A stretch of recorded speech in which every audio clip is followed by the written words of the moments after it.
एक बार एक पति पत्नी झगड़ा कर रहे थे, आपस में विवाद कर रहे थे। पत्नी कह रही थी कि मैं अपने बच्चे को डॉक्टर बनाऊंगी। पिता कह रहा था अर्थात पति कह रहा था मैं अपने बच्चे को वकील बनाऊंगा। दोनों में विवाद बढ़ गया। पत्नी अडिग हो गई कि नहीं बच्चा डॉक्टर बनेगा, पति कह रहा है नहीं बच्चा वकील बनेगा। अब इतना झगड़ा बढ़ गया कि पड़ोसी इकट्ठे हो गए, पड़ोसी के लोग आ गए। पड़ोसियों ने कहा क्यों विवाद करते हो, रात का समय है, सोने दो। पड़ोसियों ने कहा कि कम से कम हम लोगों का तो ख्याल करो। पति ने कहा देखो जी, हम चाहते हैं हमारा बेटा वकील बने, बड़ा ही झंझट होता रहता है, गांव घर में झगड़े होते हैं, वकील को फीस देते देते हम तंग आ गए, इसलिए हम चाहते हैं हमारा बेटा ही वकील बन जाए।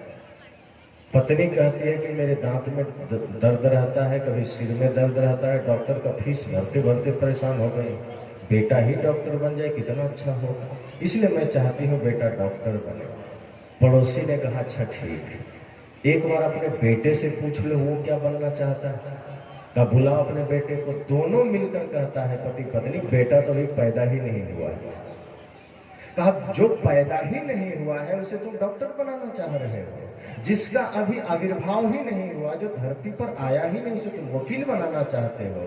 अरे पहले बच्चे का जन्म तो हो लेने दो, उसकी मनसा तो पूछो, वो जन्म ले ले, वो बड़ा हो जाए, फिर उससे पूछना वो क्या बनना चाहता है। पहले तुम डॉक्टर इंजीनियर का सपना देख रहे हो, पहले इंसान तो बन जाओ।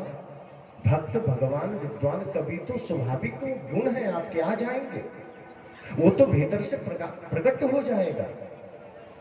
पेड़ के जड़ में अगर आपने पानी डाला है, पेड़ हरा भरा है, फल तो आएंगे, आपको उसमें हाथ डाल के निकालना नहीं पड़ेगा।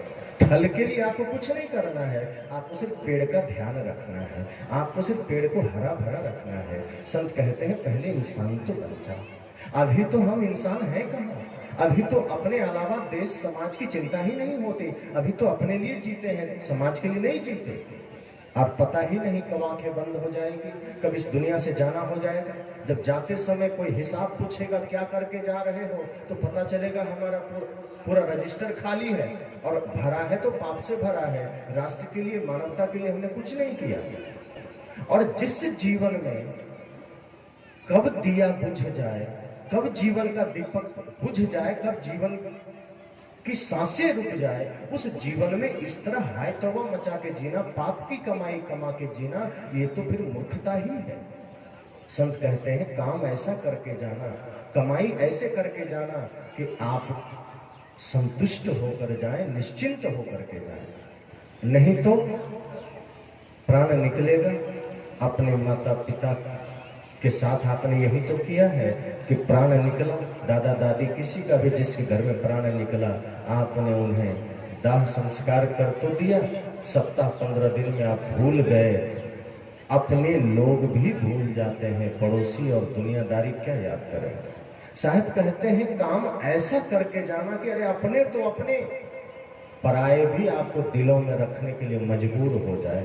काम ऐसा करके जाना कि गैर भी आपको याद करने के लिए मजबूर हो जाए, लेकिन वो याद भी ऐसा नहीं रावण की तरह, क्योंकि रावण को भी हम याद करते हैं लेकिन हर साल उसको जलाते हैं। राम जी की तरह कर्म ऐसा करके जाना, भगत सिंह की तरह कर्म ऐसा करके जाना, लक्ष्मीबाई की तरह कर्म ऐसा करके जाना, नेताजी सुभाष की तरह, ताकि आपको जब कोई याद करे तो सम्मान से झुके और आंखों में आंसू आ जाए।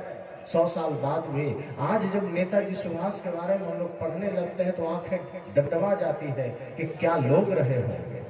लेकिन आज इस देश में कुछ दिन पहले तक उनका नाम धीरे धीरे लोगों ने मिटाना शुरू कर दिया था, लेकिन आज वर्तमान में पुनः सच्चे राष्ट्रभक्त की पहचान हुई। और सच्चे राष्ट्रभक्तों की पहचान जरूरी है, क्योंकि उनसे हमें प्रेरणा मिलती है, उनसे हमारे बच्चों को एक दिशा मिलता है। क्योंकि आज हमारे बच्चे का रास्ता भी बिगड़ा है। आज आप देखना अपने बच्चों को, जरा ख्याल करना, आपके बच्चे अपना आइडल, अपना आइकन, अपना आदर्श किसको मानते हैं।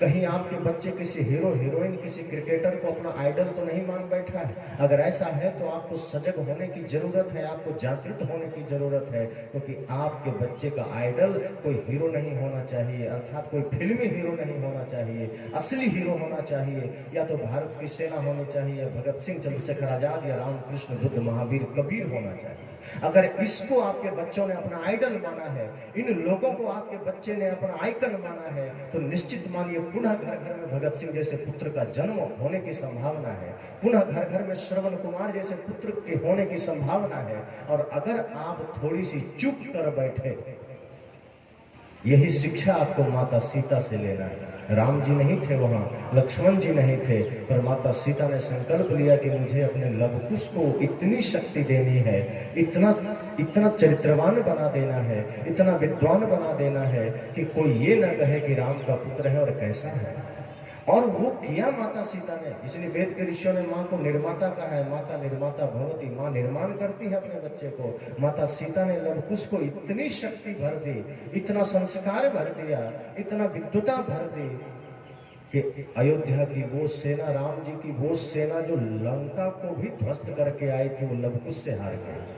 ये माँ का संस्कार होता है। अगर आज आप माताओं ने ये संकल्प ले लिया कि मुझे अपने बच्चे को वो संस्कार देना है जो भारत की ही नहीं विश्व में अपना नाम रोशन करे, आप सफल हो सकते हैं। आप में वो संभावना है और ये आपको करना चाहिए। सत्संग यही शिक्षा आपको देता है। ये सत्संग आपको ये नहीं कहता कि आप चुपचाप रूम में बैठ करके बस भक्ति करते रहो। भक्ति व्यक्तिगत चीज है, उससे शांति मिलेगी, लेकिन आपको ये सत्संग इतना भी कहता है कि राष्ट्र के लिए भी सोचिए, अपने बच्चों में वो संस्कार भरिए। क्या पता किस बच्चे के कंधे पर समाज राष्ट्र के भार आ जाए, और भार आने से पहले अगर वो संस्कारित है, सभ्य है, अपने राष्ट्र के प्रति समर्पित है, तो निश्चित मानिए वो राष्ट्र का गौरव बनेगा, राष्ट्र का खेवनहार बनेगा। वरना राष्ट्र को डुबाने वाले भी बहुत लोग होते हैं जो राष्ट्र को गर्त में ले जाते हैं। वो तो धन्य भाग्य मानिए कि समय समय पर ऐसे राष्ट्रपुत्र आते हैं देश में जो राष्ट्र को सही दिशा में ले जाते हैं। और ऐसा हमेशा हुआ है। जब सिकंदर भारत पर टूट पड़ा था, तब उस वक्त आचार्य चाणक्य वो बीड़ा उठाए थे। चंद्रगुप्त के रूप में उन्होंने अपने एक नेतृत्व खड़ा किया था और अखंड भारत का निर्माण किया था। और वो आवाज भी गुरुकुल से उठी थी, संतों के पास से उठी थी। वो आवाज भी तक्षशिला से नालंदा तक उठी थी और भारत सशक्त बना था, अखंड बना था। तो ये संस्कार हमें आज भी लेने की जरूरत है, ये शिक्षा हमें आज भी लेने की जरूरत है। लेकिन हम तो सत्संग से घर जाएंगे, इधर उधर की बातों में बह जाएंगे, इधर उधर लग जाएंगे। बस बच्चे को डॉक्टर बनाना है, इंजीनियर बनाना है, वकील बनाना है, बच्चे को राष्ट्रभक्त बनाना है, ये ख्याल ही भूल जाएंगे। आप उसे दुनिया भर की शिक्षा दीजिए, पर मूल में उसे राष्ट्रभक्ति, मातृ पितृ गुरु भक्ति की शिक्षा देना मत भूलना। ये अगर आपने दिया तो ये राष्ट्र पर कभी कोई उंगली उठा नहीं पाएगा। अगर हर बच्चे में वो राष्ट्रीयता आ जाए, अगर हर बच्चे में वो संस्कार आ जाए, तो आज हम जो कहते हैं कि हमारे युवा बिगड़ रहे हैं, वो कहाँ के हैं?